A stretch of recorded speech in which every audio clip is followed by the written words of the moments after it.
চট্টগ্রামে বাংলাদেশ আন্তঃজেলা সড়ক পরিবহন শ্রমিক ইউনিয়নের নির্বাচন ঘিরে শ্রমিক পুলিশ সংঘর্ষের ঘটনা ঘটেছে। এতে আহত হয় অন্তত ৬ জন। এ নিয়ে আরও জানাতে চট্টগ্রামের কদমতলী থেকে যুক্ত হচ্ছেন শোয়েব রহমান। শোয়েব, সংঘর্ষের সূত্রপাত কিভাবে বিস্তারিত জানাবেন, আর বর্তমানে পরিস্থিতি কেমন দেখছেন? শ্রমিক ইউনিয়নের নির্বাচন ছিল এবং চট্টগ্রামের হালি শহরে সেখানে একটি কেন্দ্রে শ্রমিকরা তাদের ভোটাধিকার প্রয়োগ করছিলেন, তাদের নেতৃত্ব নির্বাচিত করছিলেন এবং সেখানে ভোট দেয়াকে কেন্দ্র করে প্রথমে শ্রমিকদের মধ্যে কিছুটা উত্তেজনাকর পরিস্থিতি তৈরি হয় এবং ভোটে অনিয়ম হচ্ছে এমন অভিযোগ তুলেন কিছু শ্রমিক। সেটি নিয়ে বাকবিতণ্ডা এবং হাতাহাতি হয়।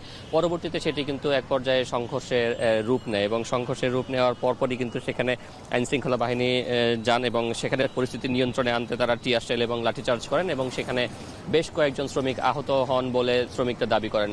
পুলিশ সেখানে লাঠিচার্জ এবং টিয়ার শেল নিক্ষেপ করেছেন এমন খবর ছড়িয়ে পড়ার পরই মূলত শ্রমিকরা যে সকল এলাকায় মূলত আন্তঃজেলা বাস স্টপেজ রয়েছে বা যেখানে এই বাসগুলো থামে সে সকল জায়গায়, বিশেষ করে একে খান, অলংকার এবং চট্টগ্রামের কদমতলী, এই জায়গাগুলোতে তারা অবস্থান নেন এবং বিক্ষোভ করেন এবং এই তিনটি জায়গাতে তারা সড়ক অবরোধ করে বিক্ষোভ করতে থাকেন এবং বেলা ৩টার পর থেকে এই উত্তেজনা এবং সড়ক অবরোধ শুরু হয় এবং এরপরে বেলা ৫টার দিকে একে খান এবং অলংকার মোড়ের সড়কটি ছেড়ে দিলেও কদমতলী সড়কটি ছেড়ে দেওয়া হয় সাড়ে ছয়টার দিকে, অর্থাৎ ১ ঘন্টা আগে এখানে সড়কটি ছেড়ে দেওয়া হয়। আমরা দেখেছিলাম এখানেও পুলিশ প্রশাসন এসেছিলেন এবং তারা এখানে কিছুক্ষণ অবস্থান করেন। এখানে শ্রমিকরা সড়কে টায়ার জ্বালিয়ে এবং অন্যান্য উপকরণ জ্বালিয়ে সড়ক অবরোধ করেন এবং এই সময়টাতে অর্থাৎ বিকেল ৩টার পর থেকে প্রায় ৩ ঘন্টা এখানে সড়কে যান চলাচল বন্ধ হয়ে যায় এবং বিকল্প পথে এখানে সড়কে যান চলাচল শুরু হয় এবং সেই সময়টাতে